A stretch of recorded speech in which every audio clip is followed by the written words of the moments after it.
Feliz noche, el Señor les bendiga, el Señor les guarde. Es verdaderamente un privilegio, en el nombre del Señor, trazar la palabra de Dios para ustedes en esta oportunidad que nos hemos reunido en este lugar como todas las noches anteriores, y también es un privilegio saludar a las personas que nos acompañan a través de nuestra emisora Viene 101.3 FM. Vaya un abrazo cariñoso en el nombre del Señor Jesucristo para todos ustedes. Bien, el día de hoy nosotros continuamos estudiando nuestra epístola, la que hemos escogido para estudiar durante toda esta semana, y es la epístola del apóstol Pablo a los Hebreos. Y hoy nosotros retomamos nuestro estudio a partir del capítulo número 2 y el versículo número 17. El día de ayer nosotros quedamos en el versículo número 16 y explicamos algunas cuestiones importantes acerca del sentido en el cual Cristo se hace humano precisamente para llegar a cumplir la promesa de Dios que fue hecha a la simiente de Abraham. Haciéndose humano, Cristo se hace simiente de Abraham y entonces puede heredar la tierra que Dios prometió a la simiente de Abraham en Génesis capítulo número 12, en Génesis capítulo número 15 y en Génesis capítulo número 22, según Gálatas 3:16, donde se nos interpreta a la descendencia o a la simiente como Cristo, porque no hablaba como de muchos, no dice simientes, sino habló como de uno solo, y a tu simiente, la cual es Cristo. Así que Cristo se hace hombre para heredar la tierra venidera, el mundo venidero prometido a Abraham, encarnando al mismo tiempo el hombre original del Salmo número 8, recibiendo el dominio y toda sujeción bajo sus pies, y así puede dar en herencia a aquellos que creen en Él, haciéndonos coherederos de la tierra juntamente con Él. Esa era nuestra explicación en esencia de Hebreos capítulo 2, versículo 16. Ahora vamos nosotros a introducir un tema impresionante, y no tiene nada que ver con el hecho de que este servidor lo vaya a presentar. Es que en Hebreos 2, 17 se presenta la introducción de un tema que ya había sido mencionado en la epístola, en el capítulo número 1, pero ahora se lo introduce para comenzar la discusión sobre él. Y es el tema de Jesucristo como sumo sacerdote de nuestra profesión. Y se introduce en Hebreos 2, versículo 17. Vamos entonces a orar, vamos a ponernos de rodillas y vamos a pedirle a Dios sabiduría para comprender este tema en el nombre del Señor Jesús. Oramos.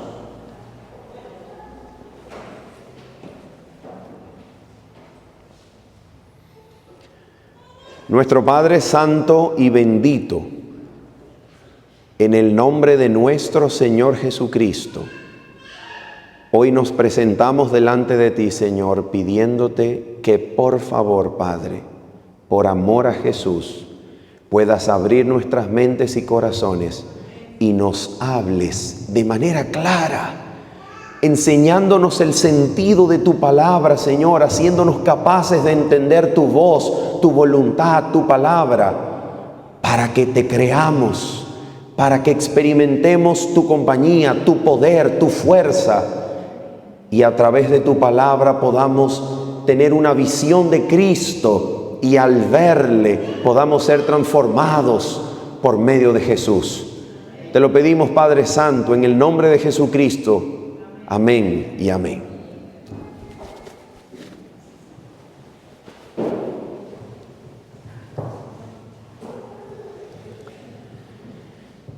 Difícilmente uno puede decir cuál es el tema más importante de la epístola a los Hebreos. Eso es bien complejo. Pero es sumamente seguro decir que el tema del sacerdocio de Cristo es uno de los principales, es uno de los más importantes temas que trata la epístola. En el capítulo número 1 se introdujo el tema, pero no se discutió. Cuando en el capítulo 1 se cita un extracto del Salmo 110, que dice: juró el Señor y no se arrepentirá. Tú eres sacerdote para siempre, según el orden de Melquisedec. Así que a Cristo se le conoce desde el capítulo número 1 sumo sacerdote. Pero es en el capítulo número 2 donde el tema se inicia. Y en el capítulo número 2 el tema se inicia en el versículo 17, continúa en el versículo número 18 y continúa en los primeros 3 versículos del capítulo número 3, pero luego salta y se retoma en el capítulo número 5, versículos 1 en adelante. Nosotros hoy, por tanto, vamos a hacer ese salto temático, pasando por alto el capítulo 3 y el 4, pero lo vamos a predicar el sábado, porque el capítulo 3 y 4 habla precisamente del reposo prometido en Cristo, que es un tema bueno, es un tema adecuado para el día sábado. Entonces nosotros vamos a tomar la epístola en Hebreos 2:17, vamos a ir hasta los primeros versículos del capítulo 3 y luego saltamos al capítulo número 5 y versículo número 1.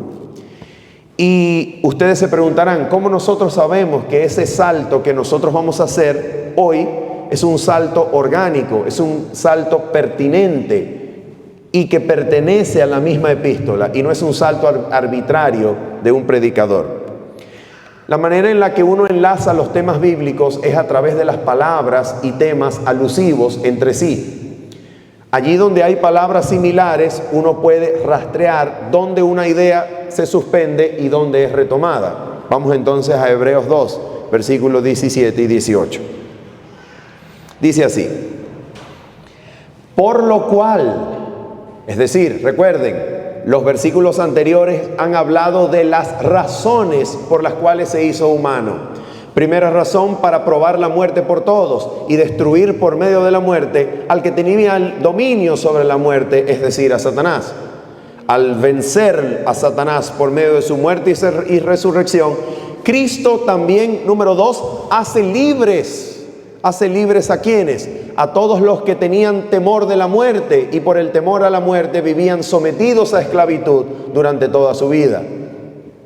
Y ahora, una tercera razón que añadía el versículo 16 es que Cristo se hace humano para cumplir, Dios para cumplir la promesa que había hecho a Abraham y a su descendencia, diciendo: a tu simiente daré la tierra. Cristo se hace humano, encarna la descendencia de Abraham, la simiente de Abraham, y recibe la herencia del mundo venidero en sujeción a Él, para hacernos coherederos juntamente con Él.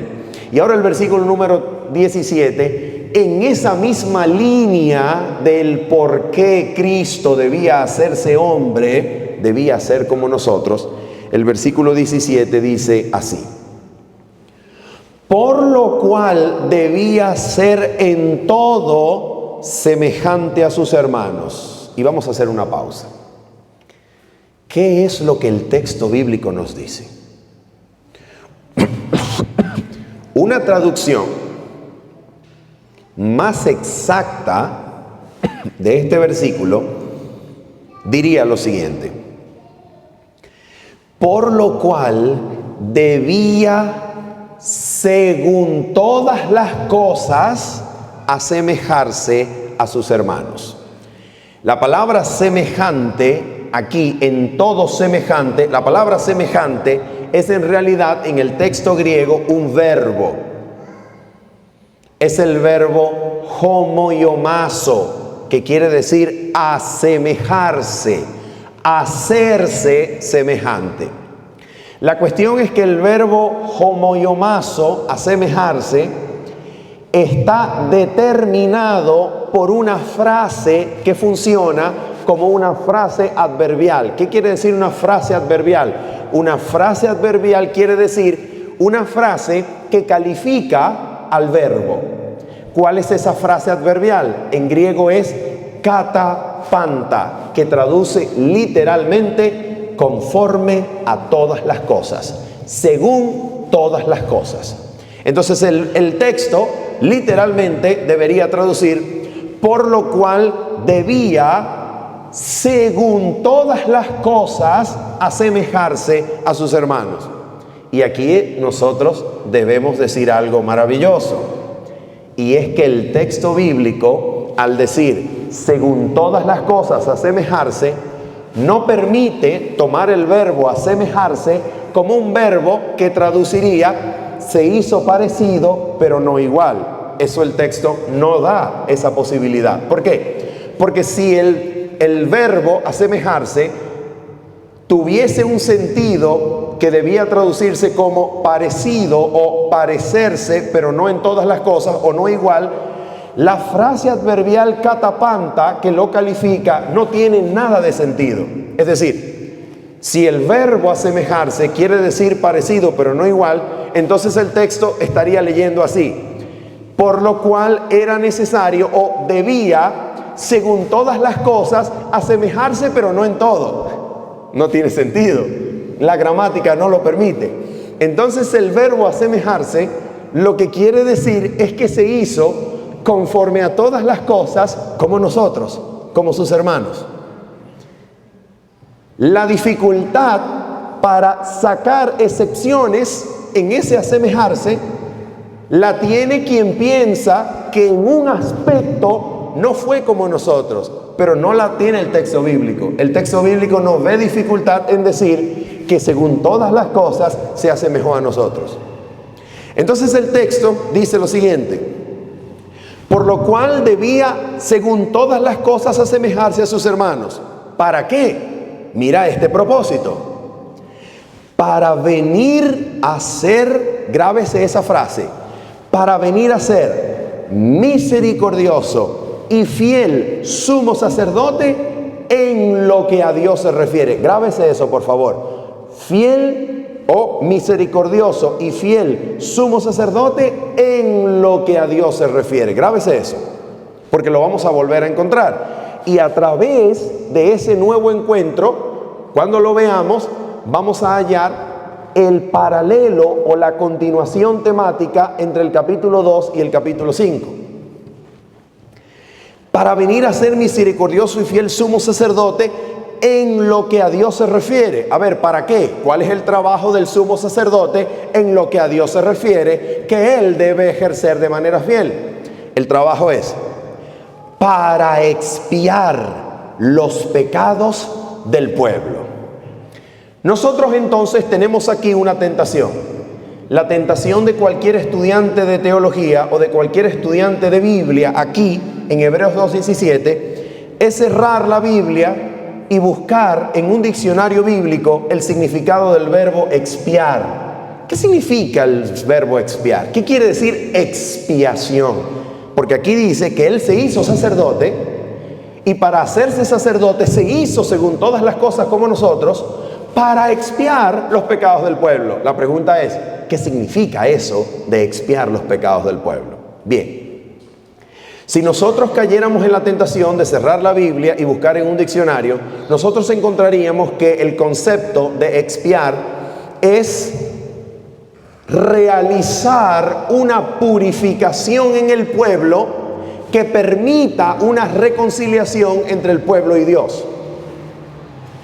Así que expiación podría traducirse como una reconciliación habiendo sido purificado el pueblo, una reconciliación con Dios después de haber sido limpiados.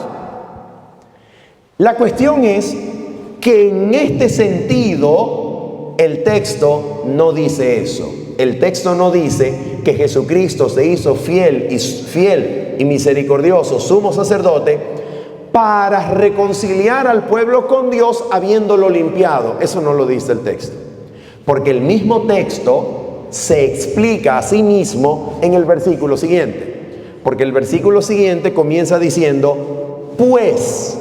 ¿Qué significa un versículo que comience con la palabra pues? Significa que el versículo 18 nos va a explicar la última idea del versículo 17. En otras palabras, no pueden separarse. En otras palabras, el significado de lo que Cristo hace por expiación de los pecados del pueblo, el significado de expiar nos lo va a decir el versículo 18. Porque el versículo 18 comienza y conecta con el anterior diciendo, pues, ¿qué dice el versículo 18 acerca del sentido en el cual Cristo hace expiación de los pecados? ¿Cuál es el sentido de esa expiación? ¿Para qué hace expiación? ¿Para qué vino? ¿Qué significa que expía los pecados? Mira lo que significa. Versículo 18. Pues en cuanto Él mismo padeció siendo tentado, es poderoso para ayudar, para socorrer a los que son ¿qué? La pregunta es, ¿cuál es el sentido de esa expiación por los pecados que Cristo viene a ejercer y por la cual se hace en todo semejante a nosotros para llegar a ser misericordioso y fiel sumo sacerdote? ¿Qué significa expiar los pecados? Significa aquí no una reconciliación después de haber purificado los pecados. Eso no significa aquí. El sentido de expiar los pecados es, según el versículo 18, que Jesucristo participa de nuestra humanidad para ser tentado como nosotros, para hacerse capaz y poderoso para ayudarnos la próxima vez que seamos tentados, para evitar nuestra caída en el pecado. Expiar los pecados significa aquí que Él se hace capaz de evitar el pecado en su pueblo la próxima vez que el pueblo sea tentado. Eso es el significado de expiar según el versículo número 18 en conexión con el 17. Y esto es maravilloso, porque esto nos dice que la razón principal por la cual Cristo sube al cielo y se sienta a la diestra del Padre para hacerse nuestro sumo sacerdote, no es solamente que Él está allí para que cada vez que tú y yo caigamos, Él se presente delante del Padre para ofrecernos el perdón. Significa que en vez de estar allí delante del Padre para interceder por nosotros cada vez que caigamos, Él también se presenta delante del Padre para conectarnos con el trono y darnos su poder para no caer la próxima vez. Eso es lo que significa. Nuestro sumo sacerdote se hizo hombre para ayudarte en la próxima tentación que tengas. Él se hace humano para aprender a socorrerte con la finalidad de hacerte obediente cuando seas tentado. Y qué cosa maravillosa que Él no solamente se hizo hombre para hacerse capaz de socorrernos la próxima vez que somos puestos a prueba, sino que también retiene delante del Padre su humanidad. Cristo sigue siendo hoy uno con nosotros. Cristo sigue siendo hoy un ser humano glorificado, pero sigue siendo humano. Cristo es el único mediador entre Dios y los hombres y es llamado Jesucristo hombre. Jesucristo, siendo hombre como nosotros, con una humanidad glorificada, llevó la humanidad al más alto cielo para garantizar en el trono de Dios que la unión entre la divinidad y la humanidad se siga sosteniendo, para garantizarnos todo poder, para mostrarnos que mientras haya un ser humano delante del trono de Dios, el gran Jehová cumplirá todas sus promesas para nosotros. Él une la humanidad con la divinidad por medio de un lazo que nunca se ha de romper. ¿Qué significa esto? En términos coloquiales, significa que no es posible para ti desvincularte de manera definida de la divinidad. ¿Qué quiere decir eso, predicador? quiere decir que hagas lo que hagas, siempre tendrás un ayudador para socorrerte cuando lo desees y lo pidas. No hay un punto de tu vida en el que puedas llegar a decir, no, ya yo pasé la raya, de aquí en adelante ya Dios no puede hacer nada por mí. No, el gran yo soy se unió con la humanidad para garantizar el cumplimiento de todas sus promesas para ti cuando requieras un ayudador. Si tú estás sufriendo, si crees que has pasado la raya, si tú crees que tus pecados se han acumulado tanto que ya no hay esperanza para ti, lo único que necesitas es pedirle ayuda a aquel que retiene la humanidad delante del Padre para garantizar siempre un ayudador para ti en tiempos de angustia y necesidad. Él es tu sumo sacerdote, te entiende e intercede para socorrerte, para hacerte fuerte, para hacerte capaz de sostenerte en medio de la próxima prueba y en medio de esta que estás viviendo.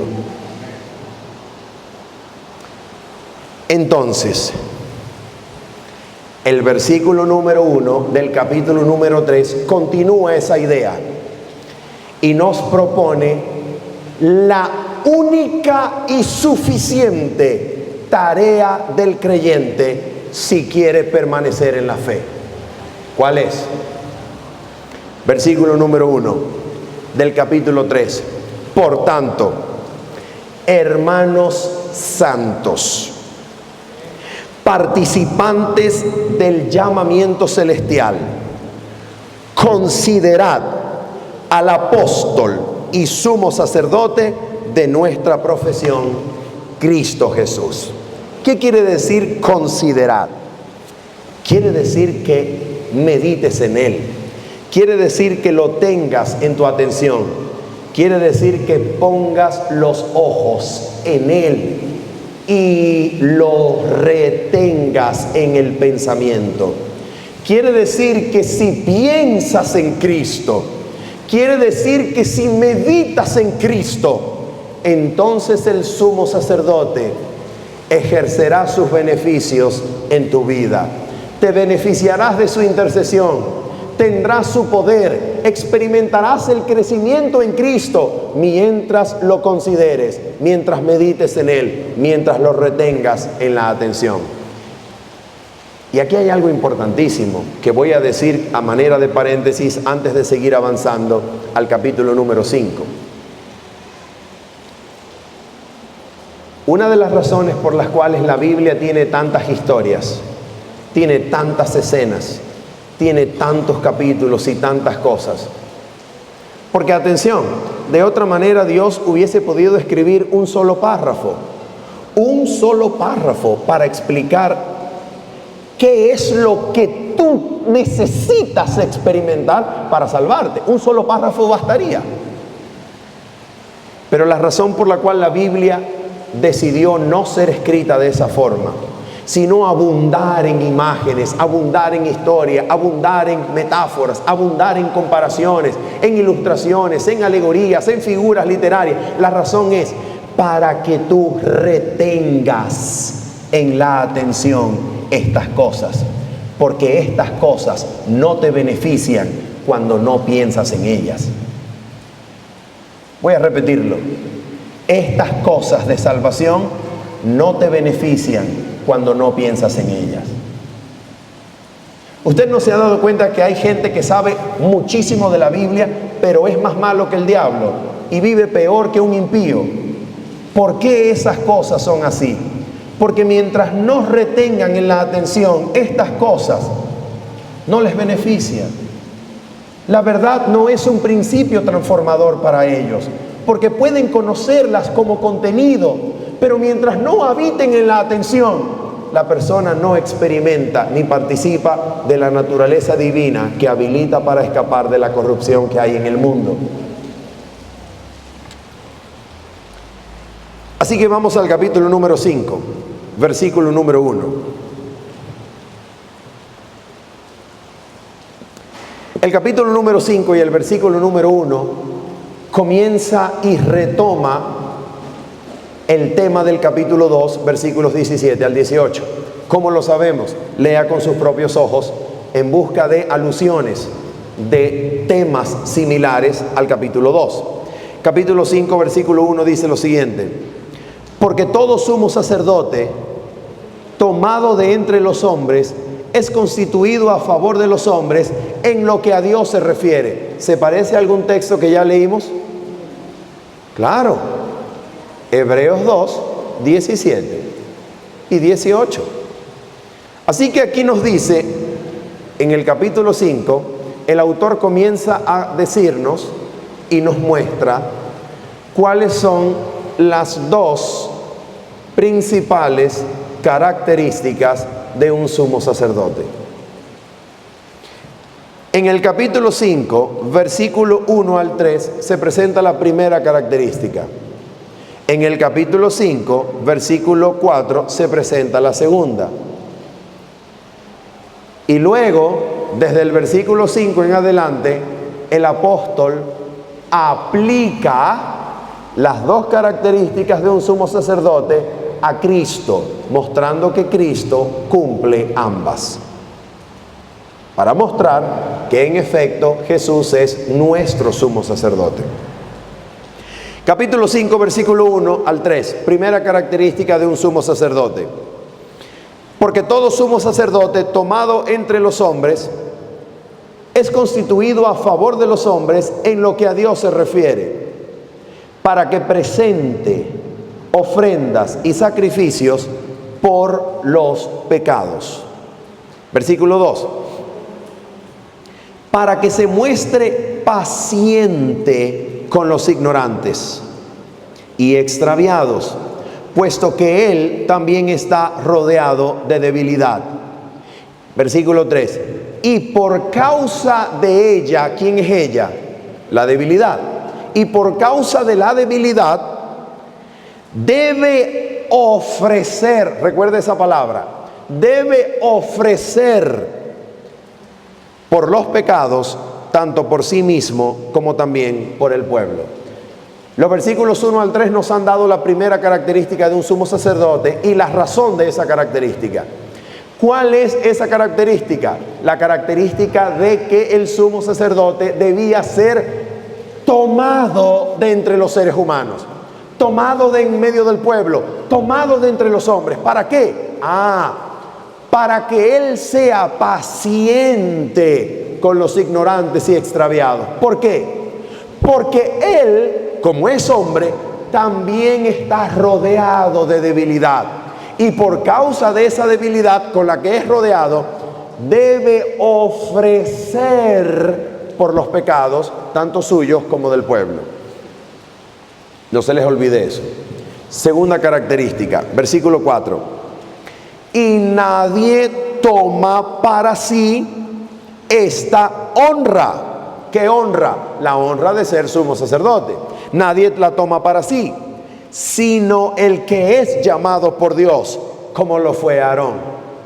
Segunda característica de un sumo sacerdote: no puede ser autoproclamado, no puede comprarse con dinero, no se va a un consejo nacional electoral para ver quién es. No, el sumo sacerdote es llamado por Dios y solamente lo ejerce el que tiene llamado, como lo tuvo Aarón. Estas son las dos características de un sumo sacerdote. Ahora el versículo número 5 comienza a aplicar estas dos características a Jesucristo para mostrar que Él es sumo sacerdote. Y comienza al revés, comienza por la segunda y luego va a la primera. Nótelo con sus propios ojos. Versículo número 5. Así tampoco Cristo, aquí está aplicando ahora las características a Cristo. Así tampoco Cristo se glorificó a sí mismo, haciéndose sumo sacerdote, sino el que le dijo, aquí está su llamado: tú eres mi hijo, yo te he engendrado hoy. Como también dice en otro lugar, tú eres sacerdote para siempre, según el orden de Melquisedec. ¿Cuál característica acaba de ser aplicada a Cristo? La segunda, que Cristo tuvo llamado por Dios. Y los versículos del Antiguo Testamento son la evidencia de ese llamado. Y ahora, ¿qué viene? La aplicación de la primera. ¿Y cuál era la primera característica? Que debía ser tomado de entre los hombres. ¿Para qué? Para ser paciente con los extraviados, por cuanto él también está rodeado de debilidad, y por causa de esa debilidad debe ofrecer por sí mismo y por el pueblo. ¿Ustedes creen que el autor de Hebreos fue capaz de aplicar esa característica a Jesucristo? Sí, señores, fue capaz. Vamos a ver cómo lo hace. Versículo 7. Y Cristo, en los días de su carne, ahora miren la palabra clave, ¿recuerdan? Y por causa de ella, por causa de la debilidad, debe ofrecer. Ahora escucha esto. Y Cristo en los días de su carne, ofreciendo, vamos a ver qué ofrecía. Ofreciendo ruegos y súplicas con gran clamor y lágrimas al que le podía librar de la muerte. Pregunto, ¿ofreció ruegos por sí mismo? Oh, sí. Cristo está aquí, según Hebreos 5:7, en los días de su carne, ofreciendo ruegos y súplicas con gran clamor y lágrimas.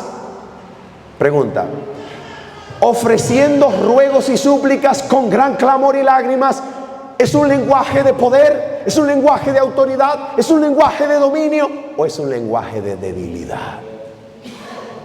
El lenguaje de debilidad. Ofreciendo ruegos y súplicas con gran clamor y lágrimas al que le podía librar a él de la muerte, al que le podía librar de la muerte. ¿Cuándo Cristo hizo esa petición? Vamos a dejar un dedo en Hebreos capítulo número 5 y vamos a verla con nuestros propios ojos en el Getsemaní. En el Getsemaní, en Mateo capítulo número 26, que por cierto, la palabra Getsemaní en arameo es la traducción de una prensa de aceite, el lugar donde las olivas, donde las aceitunas son prensadas para que dejen salir su aceite. En ese lugar, en el Getsemaní, Jesucristo fue prensado por la carga ¿de qué? De nuestros pecados. Pero en vez de botar aceite, Él sudó lágrimas de sangre. En el Getsemaní, Mateo capítulo 26, versículo número 37, leemos lo siguiente. Escucha lo que ocurrió en el Getsemaní. Y tomando a Pedro y a los dos hijos de Zebedeo, comenzó a entristecerse y a angustiarse en gran manera. ¿Por qué está entristecido el Hijo bendito del Dios Altísimo? ¿Por qué está angustiado en gran manera? Note que no dice que solamente tenía una angustia pasajera. Estaba entristecido y angustiado en gran manera. ¿Por qué se angustió el Hijo bendito del Señor? ¿Por qué? Él lo dice, versículo número 38. Entonces Jesús les dijo: mi alma está muy triste hasta la muerte. Oh. ¿Ustedes creen que Jesucristo quiere decir las palabras que está diciendo? ¿O ustedes creen que Jesucristo está diciendo algo, pero en realidad no quiere decir lo que está diciendo? ¿Ustedes creen que Jesucristo está diciendo la verdad cuando dice: mi alma está muy triste hasta la muerte? Absolutamente. ¿Por qué estaba tan triste? ¿Por qué estaba tan angustiado? Mis hermanos, porque Jesucristo está probando la angustia de la muerte, de la cual no hay esperanza de resurrección. Jesucristo está probando la angustia de la segunda muerte, de la muerte eterna, de la muerte que va a experimentar el pecador cuando la misericordia ya no interceda más por la raza culpable. Jesucristo se hace hombre y la esperanza no le ofrece su salida del sepulcro al tercer día, porque Él como hombre no ve el futuro como Dios lo ve. Él está limitado, su mente es como la nuestra. Él no ve el futuro como Dios lo ve. Y la evidencia es que Él le dijo a sus discípulos que el día y la hora solamente eran potestad del Padre, ni el Hijo lo sabía. Así que la esperanza no le presenta que Él va a salir del sepulcro al tercer día. Alguien podría decir, bueno, pero Él era Dios, Él sabía que iba a resucitar, pero su conocimiento de la resurrección no era como el de Dios que ve el fin desde el principio. Su conocimiento de la resurrección era por medio de la fe en las Escrituras. Así que Él en el Getsemaní realmente teme que el pecado sea tan ofensivo para Dios que su separación con el Padre resultase eterna. Él está angustiado y lo que siente son las angustias de la muerte segunda, las angustias de la muerte de la cual no hay esperanza, ni intercesión, ni resurrección. Entonces Jesucristo dice, quedaos aquí y velad conmigo. Ahora escucha lo que dice el versículo 39. Yendo un poco adelante, se postró sobre su rostro, orando y diciendo, vamos a ver qué dice. Recuerda que esto es una oración. Padre mío, si es posible, pase de mí esta copa. ¿Qué quiere decir pase de mí esta copa? Según Hebreos capítulo número 5 versículo 7, Jesús al decir, Padre mío, si es posible, pase de mí esta copa, ¿qué es lo que le está pidiendo al Padre? Está pidiendo que lo libre de la muerte. Así que al decir, Padre mío, pase de mí esta copa si es posible, Jesucristo está pidiendo, Padre mío, que no tenga yo que beber la copa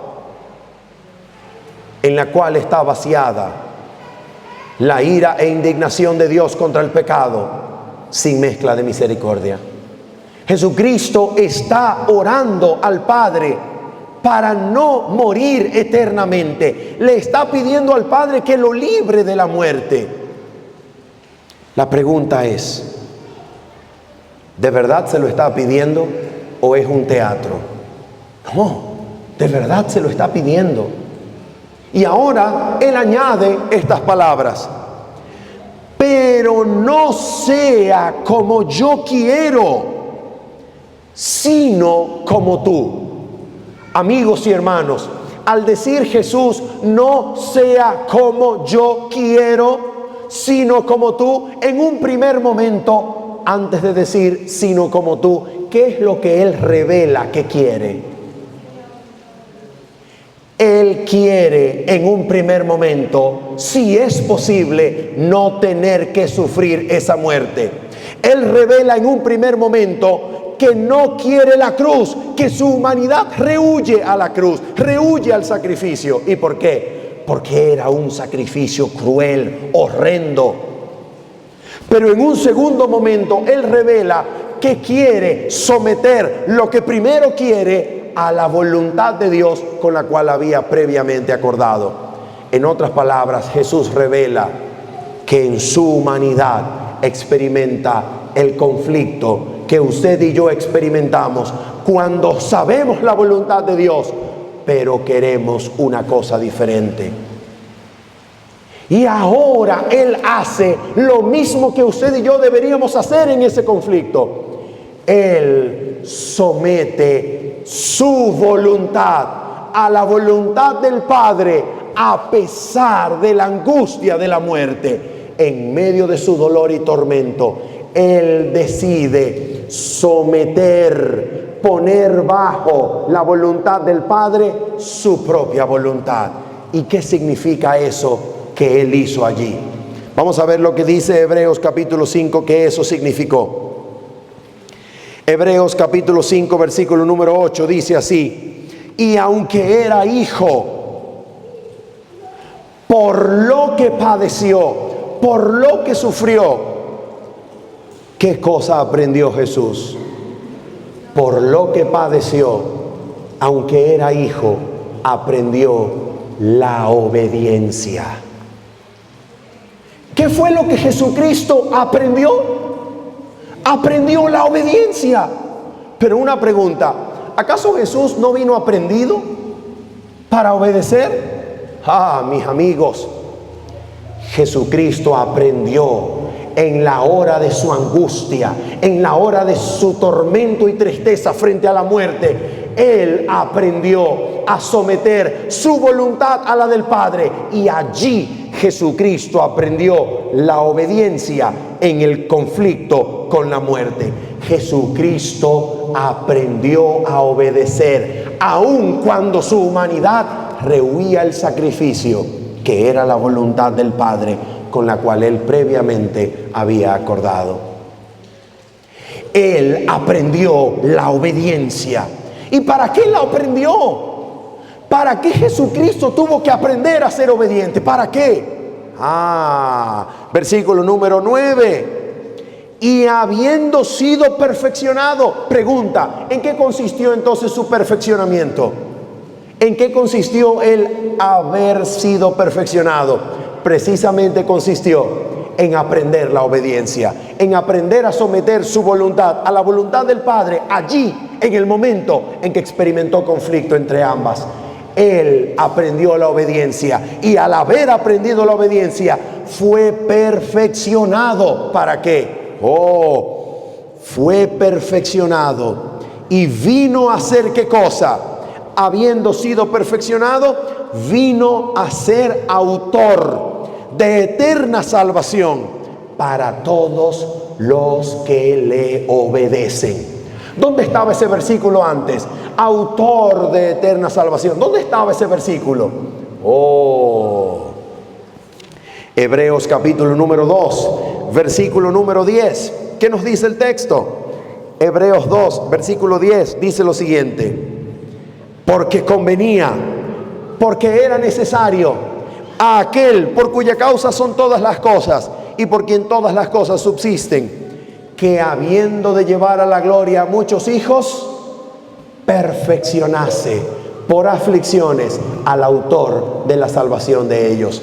Como Cristo llega a ser autor de salvación de nuestras vidas, de nosotros los hijos que el Padre quiere llevar a la gloria.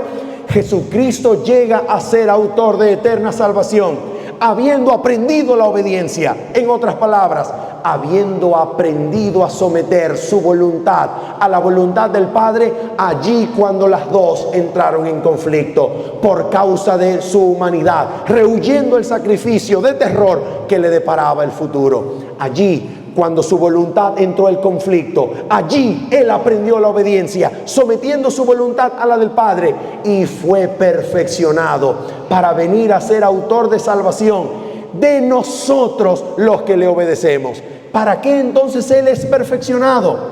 Él es perfeccionado para poder hacerte a ti obediente en las pruebas y luchas, cuando experimentes conflicto entre tu voluntad y la voluntad del Padre.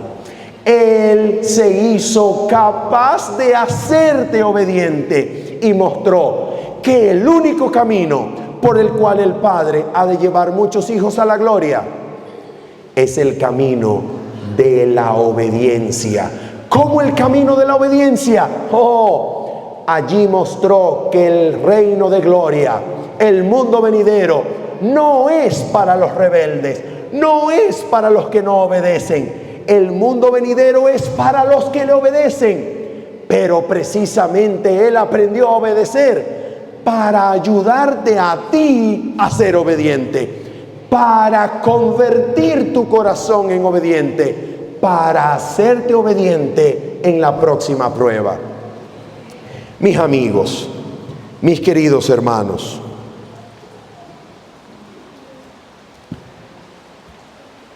¿cuántos de nosotros experimentamos conflictos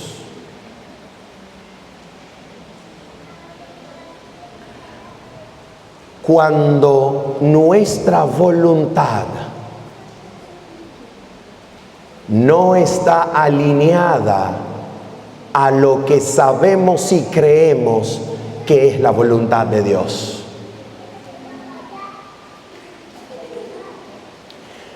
¿Cuándo fue la última vez que la vocecita del Espíritu te indicó que lo que estabas a punto de hacer no era de Dios, no venía de parte de Dios, no le agrada a Dios, Dios no lo quiere para ti? ¿Cuándo fue la última vez que, sabiendo que lo que estabas a punto de hacer no venía de Dios, entraste en conflicto queriéndolo hacer?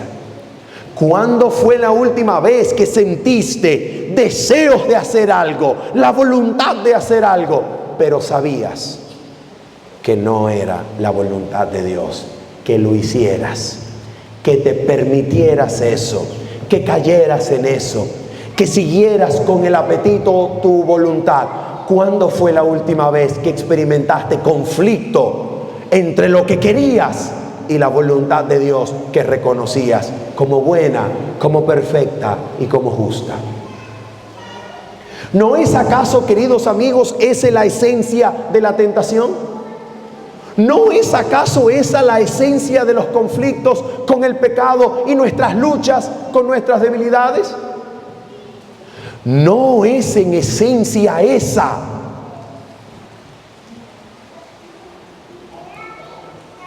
el punto, el lugar en donde la tentación es experimentada en nosotros? ¿No es en esencia allí en donde nosotros somos tentados a hacer la voluntad que queremos o la voluntad del Padre que reconocemos? ¿No es esa la esencia de toda tentación? Bueno, déjame decirte algo. Jesucristo experimentó ese conflicto y aprendió la obediencia, sometiendo su voluntad a la del Padre, para ser poderoso y capaz de hacerte a ti someter tu voluntad a la del Padre la próxima vez que entres en conflicto. Él aprendió a socorrerte, Él aprendió a ayudarte, y Él es capaz de convertir tu corazón en obediente, para que la próxima vez que entres en conflicto puedas decir: Señor, no se haga como yo quiero, sino como tú, Padre Santo. Él es capaz de hacer eso. Él es capaz de darte un corazón capaz de obedecer. Él es capaz de hacer tu vida obediente. Él es capaz de ayudarte a poner bajo la voluntad divina toda voluntad que experimentes. Él es capaz, Él es poderoso. Si le crees, hará tu corazón obediente y sujetado a esa infinita voluntad del Dios Santo. Ese es el camino que lleva a la gloria. Ese es el camino que Él firmó, haciéndose autor de eterna salvación para los obedientes, para que tú, que no podías obedecer, seas hecho obediente y vayas a la tierra nueva como un obediente de la voluntad divina. Nuestro Padre Santo y bendito, anhelamos que ese sumo sacerdote Jesús nos beneficie en cada una de nuestras debilidades. Anhelamos ser hechos obedientes. Anhelamos poner nuestra voluntad bajo la tuya allí cada vez que entren en conflicto. Anhelamos tener un corazón hecho obediente por medio de Cristo. Anhelamos experimentar su fuerza, tener su poder, para que la próxima vez cuando reconozcamos que tu voluntad difiere de la nuestra, podamos someternos y obrar conforme a tu voluntad, Señor. Ayúdanos, cumple esto en nosotros, haznos obedientes de corazón. En el nombre bendito y santo de Jesús, nuestro sumo sacerdote fiel. Amén y amén.